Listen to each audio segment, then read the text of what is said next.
Greater Noida expo mart में UP international trade show में तमाम ऐसे स्टार्टअप आपको देखने को मिलेंगे जो नई इनोवेशन के तौर पर आज सामने आ रहे हैं। हम इस समय खड़े हैं एक ऐसी मोबिलिटी वैन पे जो छोटी छोटी तंग गलियां हैं वहाँ पे एम्बुलेंस जो है नहीं पहुँच पाती है। इन्होंने एक ऐसा इनोवेशन किया है जिससे कि जो छोटी छोटी तंग गलियां हैं वहाँ तक भी जो मरीज है उन लोगों तक ये एम्बुलेंस की हेल्प है वो पहुँचाई जा सके। हम आपको दिखाएंगे कि देखिए बहुत छोटी सी जो ये वैन तैयार की है, इन्होंने एम्बुलेंस तैयार की है और ये सोलर पैनल भी इन्होंने लगा रखा है जिससे कि जो एनर्जी है वो मिलती है। आप देखेंगे ये जो एम्बुलेंस है बहुत ही कॉम्पैक्ट और बहुत ही छोटी तरीके से बनाई गई है। अगर मैं आपको यहाँ पे दिखाऊं तो ये एम्बुलेंस सिर्फ कहनों का एम्बुलेंस नहीं है, यहाँ पे तमाम तरीके की सुविधाएं होती हैं एम्बुलेंस के अंदर वो भी दिखा दी गई है। आप देखेंगे तो छोटा सा मॉनिटर भी लगाया हुआ है जो एम्बुलेंस में आपको देखने को मिलेगा।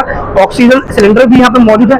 जो एम्बुलेंस के अंदर जो तमाम जो चीजें होती हैं वो यहाँ पे बड़े ही कॉम्पैक्ट तरीके से एक एम्बुलेंस जो है तैयार की गई है, क्योंकि अक्सर ये देखा गया है कि जब किसी मेडिकल सर्विस की जरूरत होती है, जो तंग गलियां होती है, दिल्ली में एक घटना सामने आई थी जिसमें कि एम्बुलेंस वहां नहीं पहुंच पा रही थी, लेकिन ये इस तरीके से उन जगहों के लिए ये बनाई गई है जहां पे ये पहुंचा जा सके, मेडिकल जो हेल्प दी जा सके। हमारे साथ बात करने के लिए मौजूद हैं जिन्होंने ये एम्बुलेंस तैयार की है। क्या नाम है सर आपका? मैं सुधांशु पाल। सुधांशु जी, आपको ये आइडिया कैसे आया और आपने कैसे इसको डेवलप किया?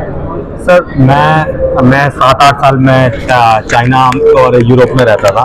तो जब मैं इंडिया वापस आया 2023 में, तब मैं अपने गांव में था। हम 4 दोस्त हैं, हम लोग गांव में ही थे। हमने देखा कि रात के 3 बज रहे थे और गांव में से लोग चारपाई पे उठा के गांव से बाहर किसी को लेके आ रहे थे।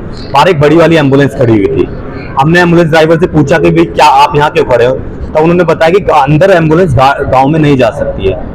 तब हम चारों ने सोचा कि भाई आज के टाइम में 2023 में भी अगर भारत में ये सब इश्यू फेस करने पड़ रहे हैं तो फिर अभी भी हम लोगों को बहुत डेवलप करने की जरूरत है। हम चारों ने सोचा क्यों ना हम लोग इस समस्या का समाधान निकाल लें और हमने इस समस्या पर रिसर्च करना शुरू कर दिया।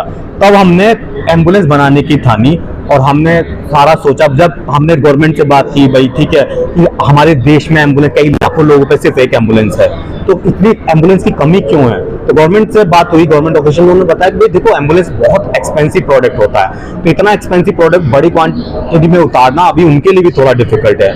दूसरा क्या था, आप सबने देखा ही होगा कि आज भी एम्बुलेंसेज जो होती है वो ट्रैफिक में फंसी हुई दिखती हैं। हमने जब उस पर रिसर्च की, हमें पता चला कि एम्बुलेंस का साइज इतना बड़ा होता है कि वो ट्रैफिक में फंसने के चांसेस ज्यादा होते हैं।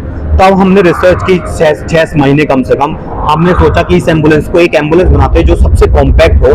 तो ये जो एम्बुलेंस है टाटा नैनो से भी छोटी है साइज में। अगर आप इसको टाटा नैनो के साथ में खड़ी करोगे तो ये उससे छोटी दिखेगी आपको। इस एम्बुलेंस में क्या क्या फीचर्स दिए हैं आपने? अब क्या हुआ, हमने सोचा कि एम्बुलेंस बना रहे हैं, बट अगर छोटी सी एम्बुलेंस बनाते उसमें सिर्फ स्ट्रेचर डाल दे तो वो बहुत बड़ा पर्पस सोल्व नहीं करेगी। तो हमने सोचा कि जो बड़ी एम्बुलेंस है, जो एडवांस लाइफ सपोर्ट एम्बुलेंस है, उसके फीचर डालने की कोशिश करते हैं। तो फिर हमने इसमें क्या किया, जो गवर्नमेंट की रेगुलेशन है कि भाई 6 फीट बाई 2 फीट का एक स्ट्रेचर होना चाहिए उसमें, ये हमने पूरा स्ट्रेचर इसमें डाल दिया है। दूसरी एक और रेगुलेशन है कि गवर्नमेंट की एक और एक्स्ट्रा स्ट्रेचर होना चाहिए जो कोलैप्सिबल स्ट्रेचर है, ये हमने इसमें डाल दिया है। एक आप पीछे देख रहे हो ऑक्सीजन सिलेंडर है छोटा वाला, यहाँ पे जो आप स्पेस देख रहे हो यहाँ पे एक बड़ा वाला ऑक्सीजन सिलेंडर आएगा।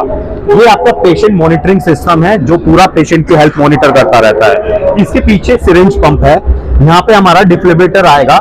ये हमारा पूरा मेडिसिन बॉक्स है, इसके नीचे हमारा रेफ्रिजरेटर है जिसमें मेडिसिन वगैरह स्टोर कर सकते हो।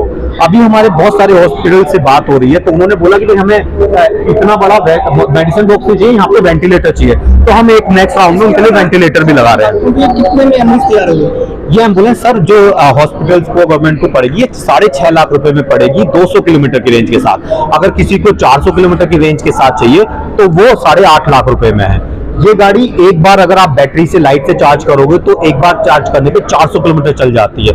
इसके ऊपर हमने पूरा सोलर लगाए हैं, इसके ऊपर और साइड में। इस सोलर की वजह से क्या होता है, दिन में 40 किलोमीटर की एक्स्ट्रा रेंज फ्री में मिल जाती है। जो दूर दराज के गांव हैं जहाँ पे आज भी इलेक्ट्रिसिटी नहीं है, वहां पे सोलर की वजह से लोगों को बहुत फायदा हो सकता है कि अगर किसी वजह से लाइट नहीं आए तो ऑटोमेटिकली खड़ी खड़ी भी चार्ज होती रहेगी।